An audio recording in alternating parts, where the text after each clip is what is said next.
And that was the other question that I was going to ask. What role did the police department play as far as for that? So you said that we have 2 gang task force. Is that just 2 officers or? Officers, yes ma'am. But our police department works very collaboratively with our people personnel services and with our assistant principals. It's a collaborative effort. And our secondary campuses, their assistant principals, their campus police officers actually meet regularly with that campus leadership team so that everyone is sending the same message to students. Okay. My other question refers to, let's see here, autonomy. Hang on 1 second. How is inappropriate display of autonomy identified? Anatomy, I'm sorry, anatomy. It's, many times you'll see young ladies with their midriff showing, or many times you'll see gentlemen with their pants sagging. That's inappropriate displays of their anatomy. And it could, of course, be worse than that, but that's typically what we see at school. Okay. I also noticed that the different levels of consequences, the level of consequences, I tend to think that that is a level 3. Has it always been a level 3, or is that new? That is new, and one of the reasons we placed that in there, Ms. Williams, is that we had we needed to be able to clarify for campus administrators when we had younger children who display their anatomy in an inappropriate way so that they were not ticketed and that label was not on them for the rest of their lives for them displaying their body parts. Because young children tend to sometimes do that. And as a result of that, that particular placement was in there, so it would not be considered a sexual act. But I'm looking at if it's a level 3. In my mind, as I was reading that, because we have had discussions or the community hates sagging pants. And I saw a statement there that says even if the underwear was showing, which I know that I don't realize if that has been something that has been addressed in the past school years.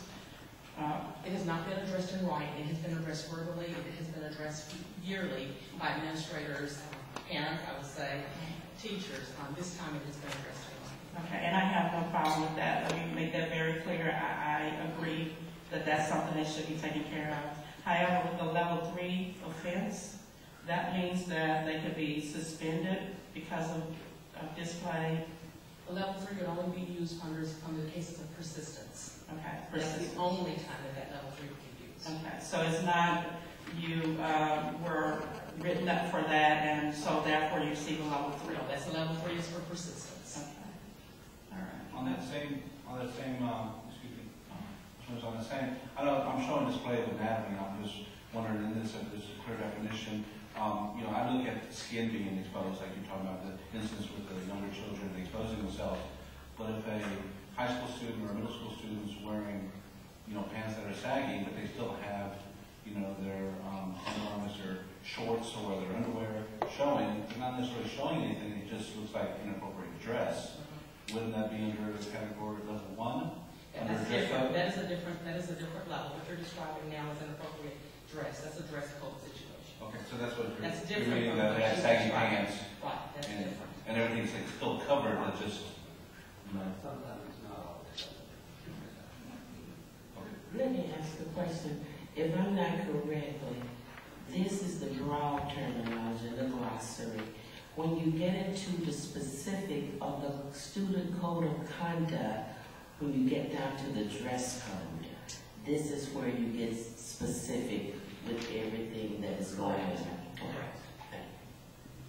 Okay, let me go back to, I'm reading the policy change or the code that's changing. That one states, is considered an unacceptable display of one's body in a place where such a display is likely offensive to the accepted standards of dignity in our community, including but not limited to partial or total display of one's genitals. I understand. Backside, I understand.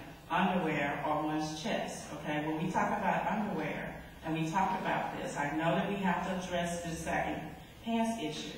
But some of these gentlemen have found a way to get around that. It's not underwear. It's actually gym shorts or something like that. So I think that at some point there's just going to be some confusion about that. I'm just putting it out there, and I just want to understand that if that is the case, and we're going to write this as an offense, parents need to be aware of that. So my other question is, how else, other than the student code of conduct, are they going to know that this is a change in the policy that wasn't there before? This is the policy, this is the code of conduct, as Ms. Jefferson said, you know, some kind of student handbook.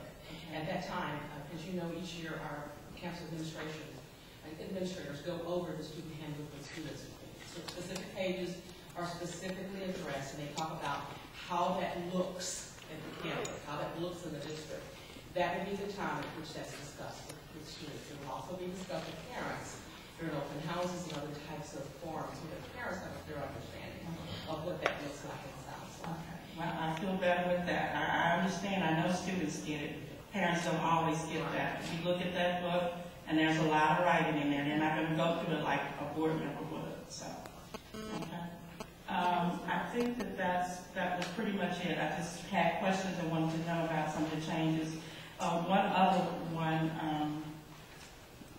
and I'm not looking at, one other has something to do with inappropriate touching, inappropriate affection, showing affection. Public display. Public display Yeah. affection. Yeah. So is that something that's new as well? Oh, no, that's been it. That's been it? Okay. Yes. Since she's raised the question, I don't see anything here that defines what is considered objectionable versus not objectionable. Hand-holding, is that affection? No, actually, to tell you the truth, it depends on what kind of handholding we're talking about. But no, handholding is not appropriate. So even hand-holding would be precluded under our interpretation. It would be precluded as well. Wow. I maybe haven't seen your moment, but I sure think I see a lot of that when I walk around campus. Thank you, Dr.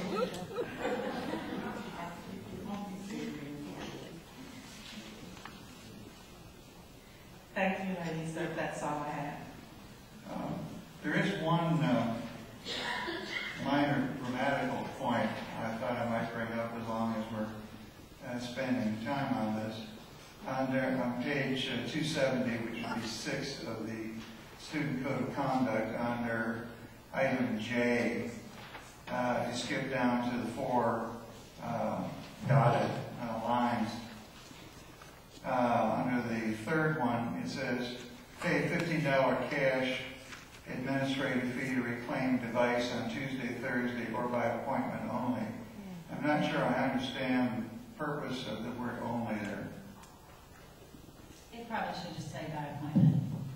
I mean, it would seem to presume that if it's Tuesday, Thursday, or you must make an appointment, that, Correct. you know, Thank you.